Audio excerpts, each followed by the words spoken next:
You know, our planet can be absolutely breathtaking if you know where to look. From Greenland's green waves to deserts glowing like molten gold, the planet looks like living art. But there's something even better than knowing what to look for. It's knowing where to look from.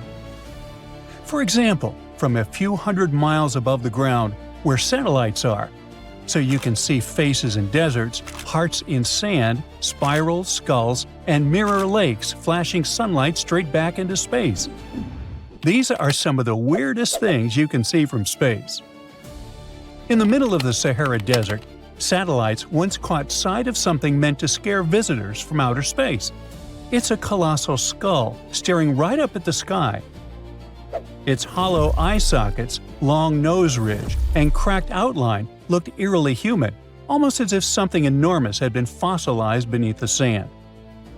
The photo spread quickly online, with people wondering if it could be the remains of an ancient giant, a lost monument, or even evidence of a civilization swallowed by the desert ages ago. But in this case, the truth is climactic. The skull is no fossil or ruin. It's the remains of an ancient volcanic pit carved out by a massive eruption hundreds of thousands of years ago.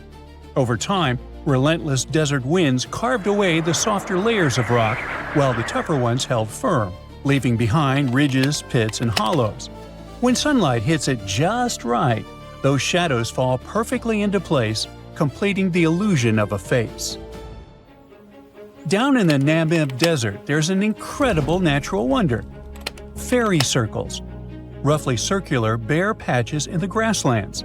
From above, it looks like a perfect circle cut into the sandy landscape, surrounded by shimmering golden dunes. Some people thought it might be an ancient crater, or even a ritual site hidden by shifting sands. Others guessed it could be the mark of a long-extinct lake, or a meteorite that fell millions of years ago. But the real explanation might be even more fascinating. The formation lies in a region famous for fairy circles, thousands of mysterious round patches scattered across Namibia. For decades, no one knew what caused them. Then, researchers discovered the patterns seemed to emerge naturally, shaped by wind, roots, and even termite colonies competing for scarce water. Over time, these small circles can merge into larger perfect rings, like the ones satellites now call the heart of the desert. The desert is a sight to behold on the ground, but from space, the sheer size of it will make you pause. In the heart of the Canadian Badlands, satellites can see a formation that strikingly resembles a human face, seemingly resting sideways in the soil. This quirky landmark is called the Badlands Guardian by locals. The coincidence is also great. Imagine if you could see a guy wearing a Roman helmet while looking at Italy from space. The contours create what appears to be a forehead, an eye, a nose, and even lips. Some folks amusingly insist that they can see a pair of headphones resting in the ear. For years, people speculated about its origin, pondering whether it was an ancient artifact or a colossal sculpture hidden beneath the surface. However, unless we are proven otherwise, we must believe that the Guardian is actually a natural formation, shaped by the relentless forces of wind and rain over millennia. But the headphones are real. Okay, that's a joke. They're simply a road and an oil well pad, constructed long after nature had woven this artwork. Now, what makes this illusion even cooler is the play of sunlight. Depending on the angle, shadows play around in the gullies and ridges, making the face look almost real. It's an amazing natural effect, a mix of light and erosion. You could say it's our brain's knack for seeing faces everywhere, but come on, just look at it. Near Egypt's Red Sea coast, satellites once revealed something that looked almost too perfect to be natural: a massive spiral design carved into the desert floor. Thousands of sand mounds and depressions arranged in hypnotic precision, stretching wider than a city block. Well, let's speculate. It could be something left after visitors from other planets, or maybe a forgotten symbol from an ancient civilization. Now, theories spread fast. Some said it might be a secret military installation or a message meant for the skies. Others wondered if it was another one of those unexplained desert geoglyphs, like the Nazca lines in Peru. But when artists came forward, the mystery got solved. It's a bit anticlimactic. The spirals turned out to be part of Desert Breath, a massive art installation built back in 1997 by 3 artists who wanted to make something that could only be fully seen from above. Over 1 million square feet of sand were sculpted into smooth cones and hollows, designed to slowly fade away over time as wind reclaimed the land. Ironically, that's exactly why it still fools people today. From orbit, the desert's light and shadows preserve its shape perfectly, making it look brand new every time the sun hits it. It's one of those rare creations where art, time, and nature work together. The pattern is still mesmerizing, and if visitors came from above, they'd be sure to admire it, baffled as we were. Meanwhile, far out on the coastal plains of Peru, satellites revealed something absolutely unbelievable. Etched into the desert are enormous figures. From the ground, you can't see them properly, but from above, they turn into another large-scale art. There's a hummingbird, a monkey, and probably the most famous of them all, a spider. The 8-legged creature is so perfectly drawn, it looks like it's crawling across the earth. The spider alone spans about 150 feet from leg to leg, and what's strange is that it matches a species found deep in the Amazon rainforest hundreds of miles away. So, how could people 2,000 years ago know what it looked like so clearly and carve it into the ground with that kind of precision? Well, theories flooded in. Some claimed the lines were messages to deities watching from the heavens. Others thought they might mark the paths of underground waters or serve as ritual sites to call for rain. But the leading explanation today is both clever and beautiful. The Nazca people scraped away the dark gravel coating the desert to expose lighter soil beneath, creating enormous white outlines that have survived for centuries thanks to the desert's dry, windless climate. The Nazca lines were never meant to be seen from the ground, at least not by wingless humans, but now we have satellites and it's breathtaking. Now, over in China's Gobi Desert, satellites once captured a series of bizarre geometric patterns etched into the sand. Huge grids, bright white lines, and crosshatching that go on for miles. When they first popped up on Google Earth, they went viral. People thought they were looking at gigantic runways, coded symbols, or even the remnants of a lost civilization. Some even speculated they might be a message meant for visitors from space. Well, eventually, experts figured out that those massive lines were actually satellite calibration targets used by China to check the accuracy of their military and remote sensing satellites. Those bright white patterns reflect sunlight really well, helping instruments measure distance, focus, and orientation from way up in orbit. The shapes are really large. Some are over a mile wide and set up in perfect right angles that would impress any perfectionist. They're made for cameras thousands of miles above, not for human eyes. From the ground, they just look like stretches of gravel and stone, but from space, they turn into some of the most precise targets ever created by people. There's more, but that's for some other video. For example, the Eye of the Sahara in Mauritania, a massive 25-mile-wide spiral that looks like a portal burned into the desert. Or the boiling Danakil Depression in Ethiopia, glowing in neon golds and greens like it's from another planet entirely. It's kind of cool that you can observe works of art just by zooming in a bit, like it's all just a matter of perspective. On Mars, nothing is ordinary. That's why a single rock spotted by NASA's Perseverance rover in Jezero crater has drawn everyone's attention. Its surface is covered with tiny spheres. This texture is both bizarre and weirdly, painfully familiar. Haven't we seen something similar on Earth? Yes, we have. Does it mean there's a mysterious connection between Earth and the Red Planet? NASA's Perseverance rover has been busy exploring Mars, and on August 5, 2025, it spotted something unusual. A rock that looks like it came straight out of a medieval armory. It looks like a knight's helmet forgotten after a battle. Or maybe it's the hat of a witch that crash-landed on the red planet. Researchers officially nicknamed the rock Horniflya. It has a dome-shaped top with a pointed tip and a rim that flares out. Its surface is rough and covered with tiny bumps.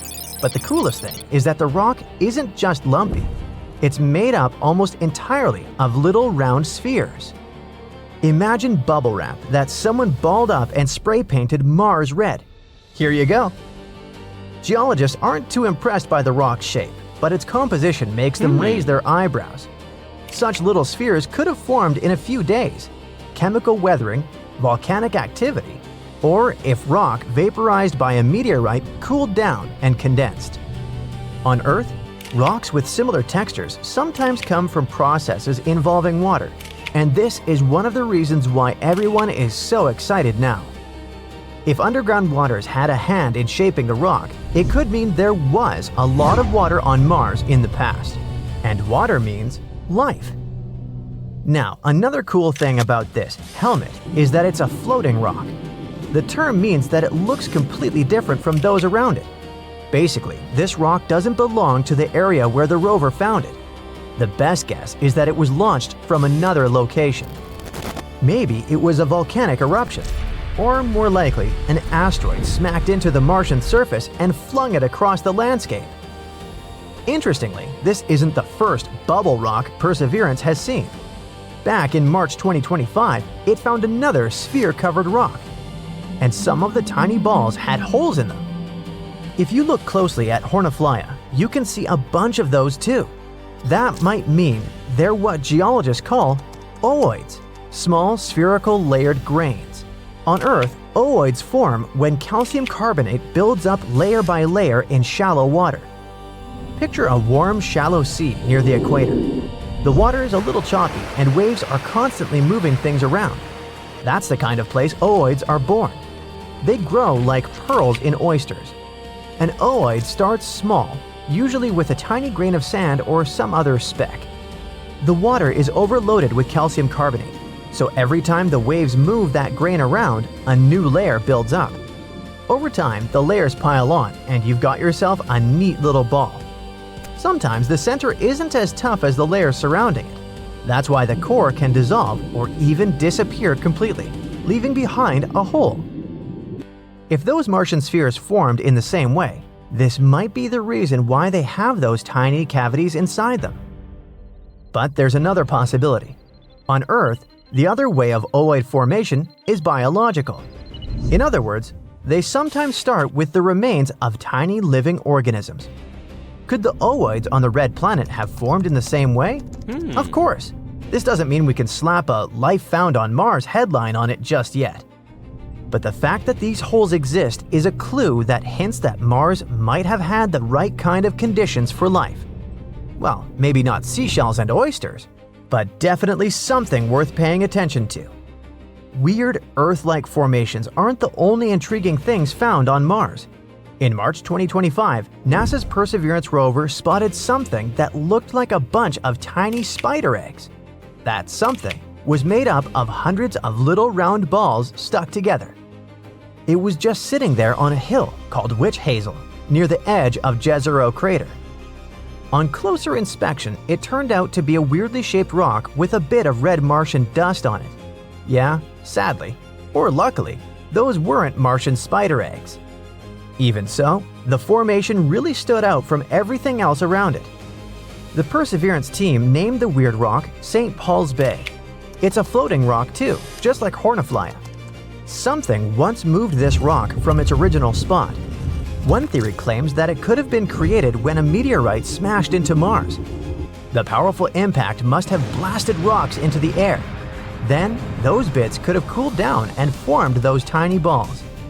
If that's true, the rock might have come from really far away.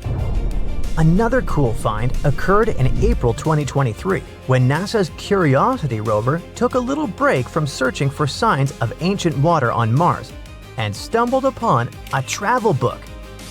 Later, scientists figured out that it wasn't really a book, just a rock, but it does look like a little hardcover with a page frozen mid-turn. This book rock is tiny, measuring only about 1 inch wide.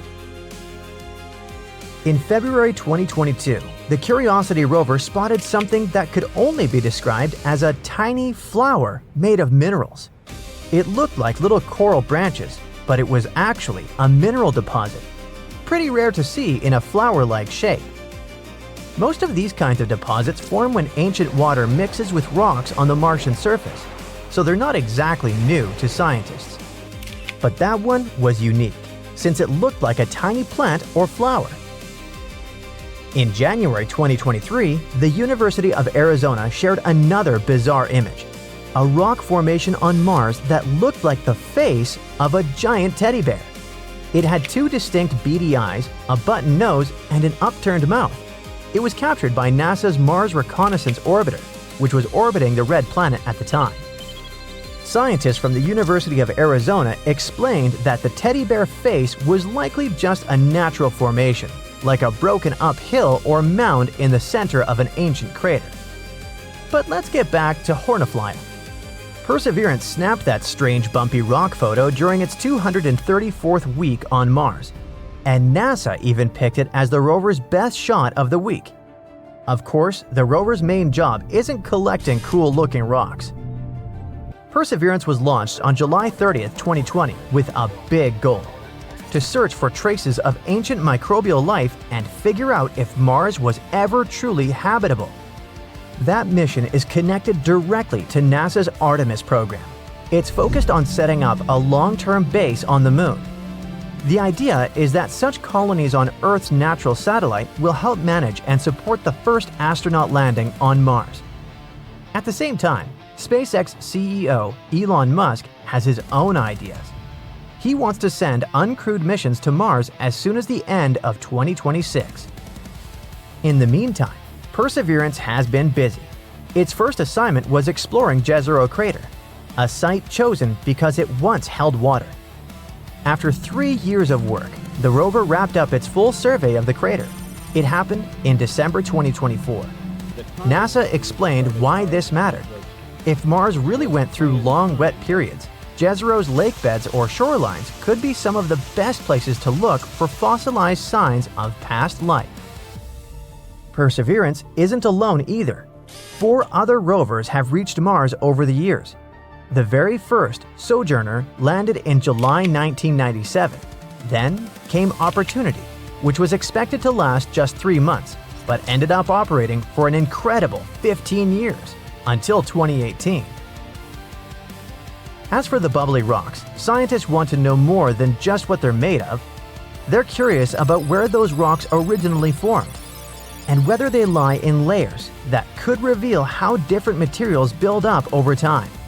Studying their unusual makeup could tell researchers a lot about Mars's inner processes and how its environment shaped the planet's surface over billions of years. And maybe we could finally find out if there was life on the red planet. Hey, you know what would be pretty cool? Having a tiny helicopter on Mars that can buzz around and scan the environment from above, taking pictures and looking for hidden extraterrestrial life on its own. At some point, somebody at NASA said something like this behind closed doors. Then they went and actually did it. Say hello to Ginny, one of the most significant scientific achievements since we first started exploring space. Back in 2020, NASA's Jet Propulsion Laboratory, or JPL, packed a tiny side project onto the Mars mission. It was called Ingenuity, a flying experiment meant to test if powered flight was even possible on another planet. Just proof of concept, a test demo. The real mission was to explore the surface of Mars with the rover called Perseverance. In 2021, this 6-wheeled robotic scientist about the size of a small SUV landed on Mars in a place called Jezero crater. Scientists believe there was once a lake here about 3.5 billion years ago. That's important because where there's ancient water, there might have been ancient extraterrestrial life. Perseverance is basically a science lab on wheels. It can study rocks, drill into the surface, and stash samples in little sealed tubes for later. These samples are part of a long-term plan. NASA and ESA plan to bring them back to Earth in 2033 for more study. This could finally answer, has life ever existed outside Earth? Maybe samples won't give the definitive answer, but it's our best shot. Suddenly 2033 seems very far away. The rover has other instruments and testing tools that could greatly benefit future exploration of Mars. But the hero of this story is Ginny. They got the idea for this little chopper from drones here on Earth and thought it could fly around and scout for Perseverance. However, actually making it work on Mars sounds almost impossible. The first problem was the atmosphere. Mars has approximately only 1% of Earth's air pressure, which means there's barely anything to push against. On Earth, chopper blades bite into thick air to generate lift. Since there's basically no air on Mars, it's sort of like trying to swim in fog instead of water. Then there's gravity. Sure, it's only about 38% of Earth's, which helps a bit, but not nearly enough to offset the lack of air. To fly at all, the device would have to be feather light, with huge blades spinning like crazy, just to grab onto the thin air. Oh, and there's also the cold. At night, temperatures plunge to negative 130 degrees Fahrenheit, which is approximately the same as the coldest night ever recorded in Antarctica. That's enough to damage most electronics, and batteries hate the cold. So Ginny charged up during the day with a tiny solar panel, then used that power to keep warm through the freezing Martian night. Every day, scientists had to hope that their drone worth $80 million wouldn't land under a hill in a shadow, especially since it couldn't be controlled manually. Mars is so far away that signals can take up to 20 minutes to get there. Imagine playing a video game where your character has that kind of delay after you press a button. Ginny had to be fully autonomous. All these technological technicalities, and yet Ginny did not simply fly. What was first planned as a 30-day test trial with 5 flights ended up being a full-fledged support mission that lasted 3 years. So, how did engineers pull it off? First, they had to make Ginny as light as physically possible, only 4 pounds. That's lighter than my house cat, but somehow it still carried 2 cameras, a battery, a flight computer, a radio antenna, and even a heater. Everything had to be trimmed down or miniaturized. Then came the blades, Ginny's most important feature. On Earth, a small helicopter spins its blades between 400 and 500 RPM. But we explained why that wouldn't work on Mars. So, Ginny's 2 rotor blades had to spin 5 times faster, about 2,500 revolutions per minute. Each blade was about 2 feet long, made from carbon fiber. Light as a feather, but tough as nails. And instead of sitting side by side like on a drone, those blades were stacked on top of each other, spinning in opposite directions. That cancels out the twisting force you'd normally get from a single spinning blade. You know how helicopters have that tiny tail rotor in the back? They need that because when their main rotor on top spins to lift the chopper up, it also creates a twisting force called torque. That makes the entire vehicle want to spin in the opposite direction. Without some way to fight that, you'd end up doing donuts in the sky. However, Ginny couldn't have a tail rotor because it would add too much weight, take more power, and make things even more complicated. So engineers created a workaround with 2 large blades stacked on top of each other, spinning in opposite directions, which prevented the drone from spinning out of control. As for controlling it, Ginny didn't have a full-blown AI, but it wasn't remote-controlled either. NASA uploaded flight plans from Earth, but once the drone took off, it flew itself using onboard sensors and code. Basically, like a really smart autopilot. To stay on course, it watched the ground with a downward-facing camera, kind of like tracking its own shadow as a guide. And finally, the result was seen in April 2021, when Ginny lifted off the Martian ground and hovered in place for just 39 seconds. It rose about 10 feet into the air, hovered a bit, spun around a little, and landed safely back on the red dirt. It was short and simple. One small step for a drone, but a huge one for humanity. For the next 3 years, the team responsible was testing the limits, flying Ginny further and further. From above, Ginny saw more than the rover could. The drone helped map the terrain, spotted risks like loose sand and sharp rocks, and even found shortcuts for Perseverance. It even saved the rover, so to speak, when its photos helped the team reroute the vehicle around a tricky dune. Ginny also made snapshots of interesting layered rocks, exactly the kind you'd need when you're searching for ancient life. Basically, once the drone spotted something weird or promising from above, Perseverance would roll over to check it out. And it worked way better than anyone expected. However, in January 2024, Ginny went missing. The drone was supposed to do a short hop, go up, hover, land, easy stuff. But after takeoff, NASA lost contact. For a while, no one knew what had happened, just silence. A few days later, NASA finally got a weak signal and pulled the flight data. Turns out, Ginny flew over a featureless terrain. See, it used its downward-facing camera to track movement, kind of like an optical mouse. No texture below meant nothing to lock onto. Mid-flight, the drone got disoriented, tilted, and during landing, one of its blades clipped the ground. NASA confirmed it. The rotor was damaged. It will never fly again. However, this is not a sad story. Even with broken wings, the robot is still useful. After Flight 72, NASA gave Ginny new software and a new job, staying powered on and quietly collecting daily data, possibly for the next 20 years. In a way, Ginny has gone from scout to ground-based observer. So, what happens next? Well, we wait for 2030 while we make more flying robots. The biggest one on the horizon is Dragonfly, a car-sized rotorcraft scheduled to launch in 2028 and land on Titan, one of Saturn's moons. Titan has a thick atmosphere and low gravity, a dream environment for a flying drone. Dragonfly will hop from one location to another, searching for life in that icy landscape. It's like Ginny's big cousin, but with nuclear power and a whole moon to explore.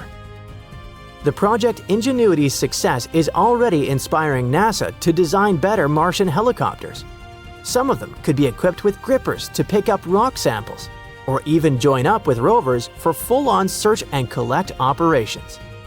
Thanks to Ginny, what started as a tech demo could one day evolve into a fleet of flying robots crisscrossing the red planet.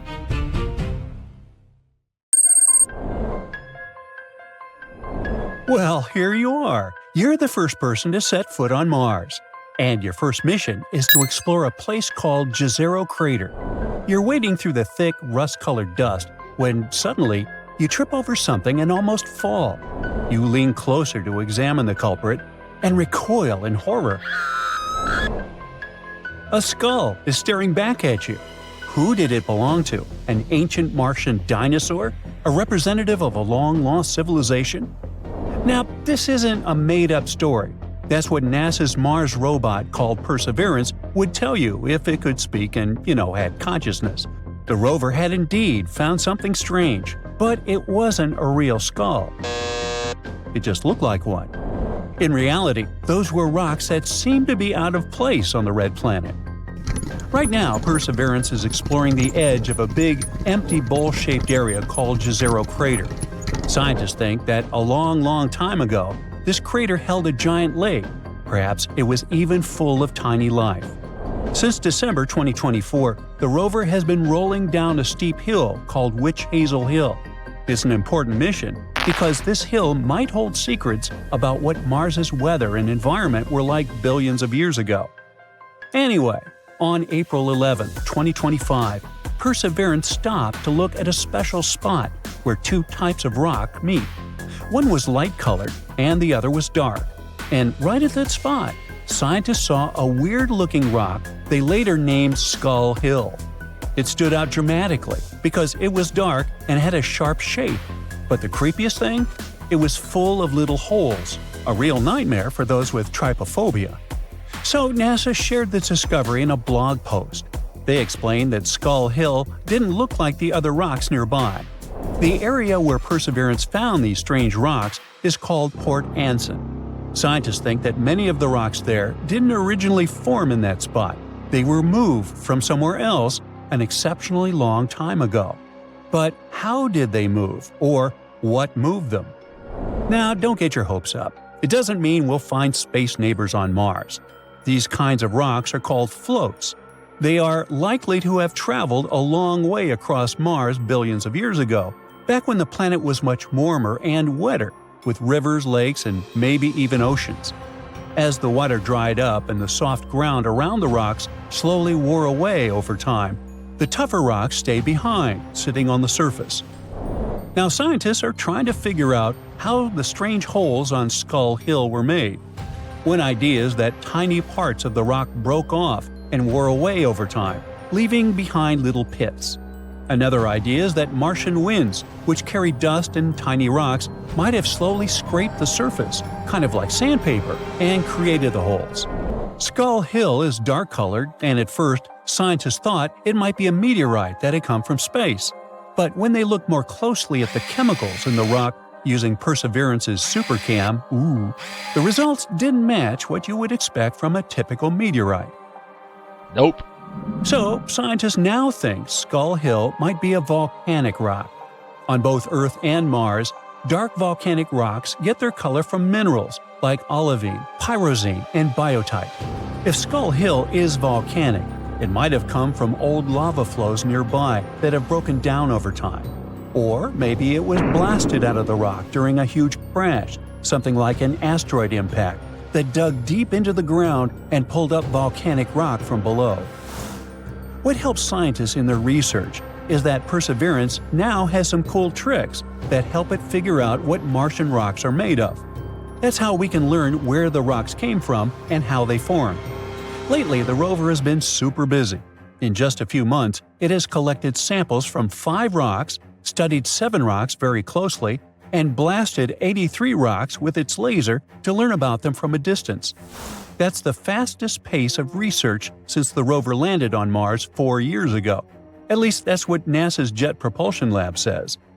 Usually, it can take months to find just one interesting rock in a crater. But up on the edge of the crater, aka the rim, cool and strange rocks are popping up all the time. Scientists are especially excited about getting these rock samples back to Earth to see if they'll show signs that life ever existed on Mars. But there's a problem. The plan to bring the samples back, called the Mars Sample Return Mission, is really complicated, expensive, and running into delays. So, for now, the samples are staying on Mars, waiting for their ride home. Hey, Uber! There's another rover that is currently working hard to help us get more information about our neighbor.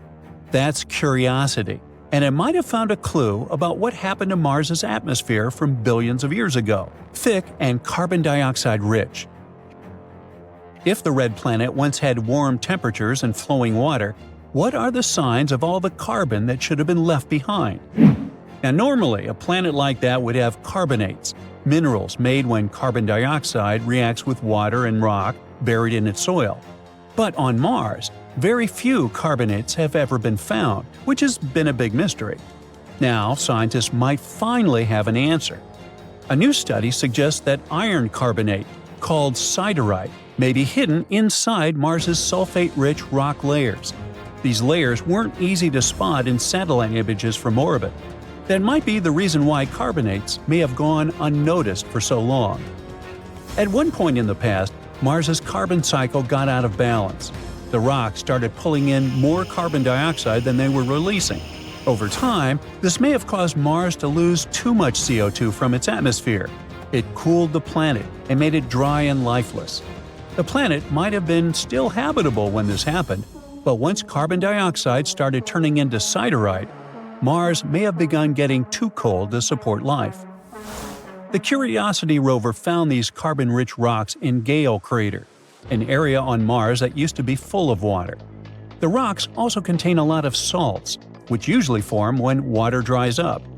This supports the idea that Mars went through some huge changes, likely from a planet with a nice climate to the cold, dry world we see today. If scientists find more siderite in other parts of Mars, it could help explain where all that ancient carbon dioxide went.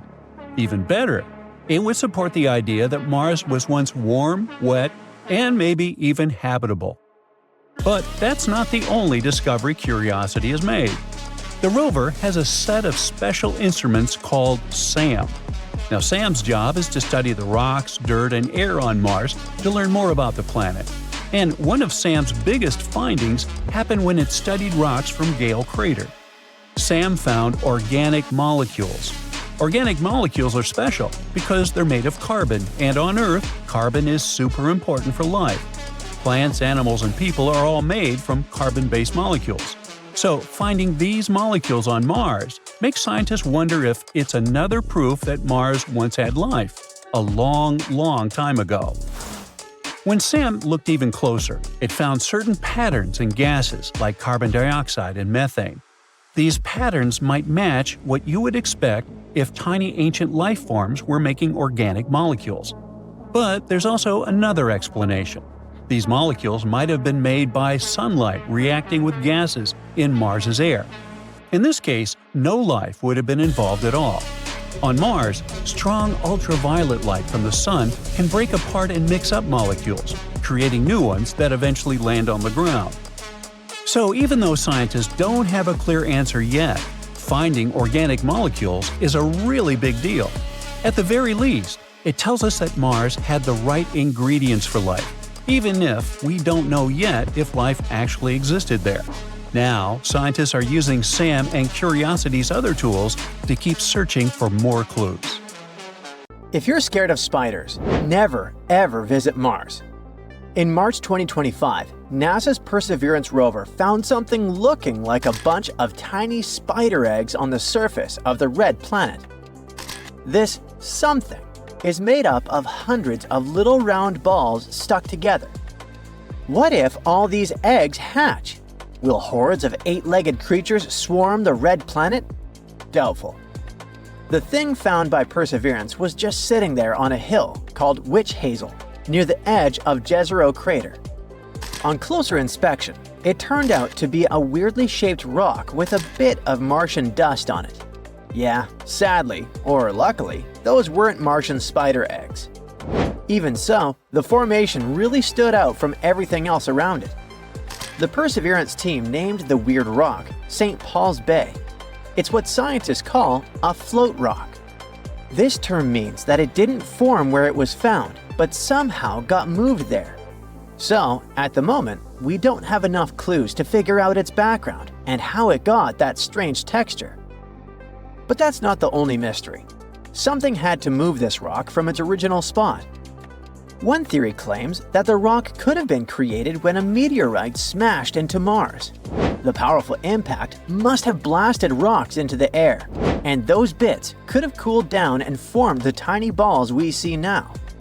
If that's true, this rock might have come from really far away, and it could give us new info on how big impacts move stuff around on the red planet. NASA thinks the rock might have just rolled down Witch Hazel Hill. It could have come from one of the darker layers up on the hill. We have seen those layers from space. Now, the goal is to study Witch Hazel Hill more closely and find out if those layers are made of the same stuff as the St. Paul's Bay rock. If so, it might mean a few things. Maybe there was volcanic activity in that region, or a big meteor hit, or there might have been groundwater there in the past. If this theory turns out to be true, there's a chance that some of those rocks might hold tiny fossils from ancient microbes. That's why NASA is planning to bring some of the rocks back to Earth in the 2030s with the Mars Sample Return mission.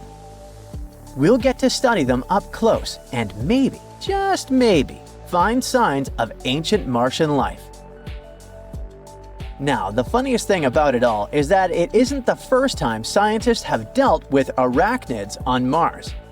Spiders on Mars is actually the nickname for a weird-looking surface feature. In certain places on Mars, you can see big dark cracks that spread out like spider legs. Some are huge, over 3,000 feet wide.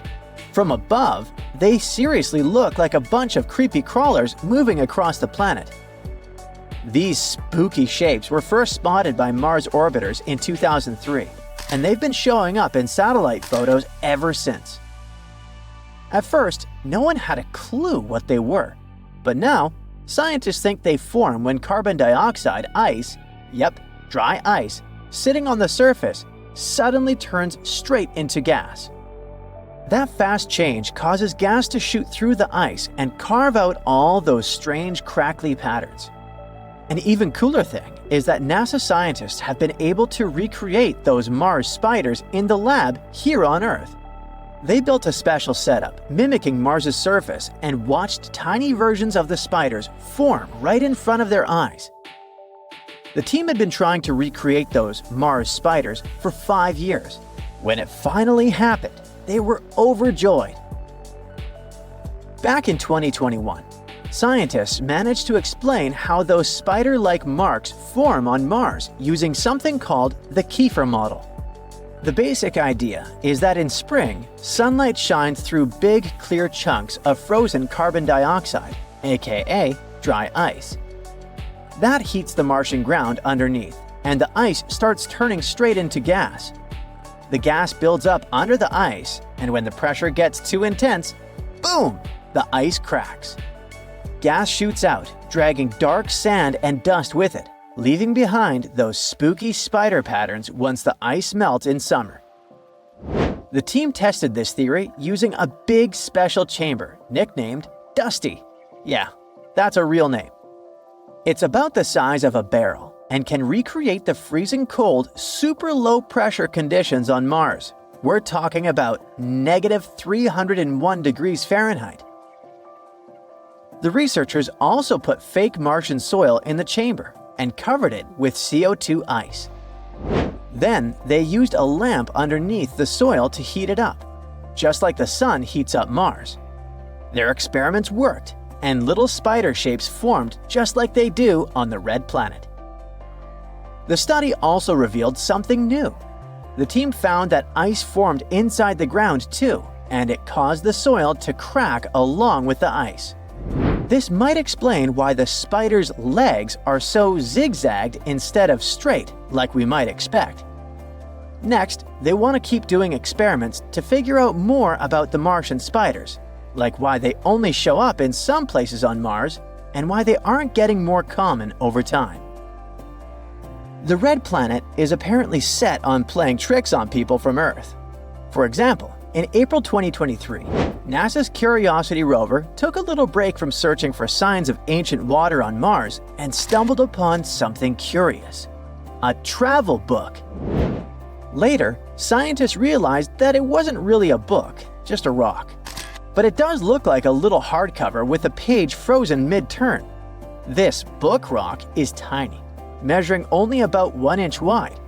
So it might not hold any ancient Martian stories, but at least it's travel size. Then in January 2023, the University of Arizona shared another bizarre image. A rock formation that looked like the face of a giant teddy bear. It had 2 distinct beady eyes, a button nose, and an upturned mouth. It was captured by NASA's Mars Reconnaissance Orbiter, which was orbiting the red planet at the time. Scientists from the University of Arizona explained that the teddy bear face was likely just a natural formation, like a broken up hill or mound in the center of an ancient crater. Another cool find occurred in February 2022. The Curiosity rover spotted something that could only be described as a tiny flower made of minerals. It looks like little coral branches, but it's actually a mineral deposit, which is pretty rare to see in a flower-like shape. Most of these kinds of deposits are formed when ancient water mixes with rocks on the Martian surface, so they're not exactly new to scientists. But this one is unique, since it looks like a tiny plant or flower. Now, the next discovery is even wilder. Once, the Curiosity rover snapped a pic of what looked like a perfect doorway in a Martian cliff. Naturally, people started wondering if it was some kind of secret entrance or maybe a hidden base for astronauts. But in reality, it's just a really cool rock formation. Winds and erosion carved away at the rock over time, creating a perfect symmetrical shape. Going even deeper into the past, back in 2018, a researcher noticed weird stick-like shapes in an image and thought they looked like fossilized animal footprints. Unfortunately, NASA quickly shot down the idea. Those tracks turned out to be salt deposits that formed in areas where water evaporated. You can find something similar on Earth too, for example, in dry lake beds. So, while it's pretty interesting that there's more proof that Mars used to have rivers and lakes, these tracks aren't evidence of life, just a quirky rock formation. Now, the next find is absolutely amazing. NASA's Opportunity rover found round, blueberry-like rocks on Mars back in 2004. But those aren't the kind you eat with your cereal. The blueberries you're looking at are made of iron, and they're evidence that Mars used to have a lot of water. Over billions of years, water smoothed them out and created these little balls. Scientists think that they formed when Mars was much wetter than it is now. The iron-rich blueberries are a pretty big deal because they show that Mars could have been a very different place a long time ago.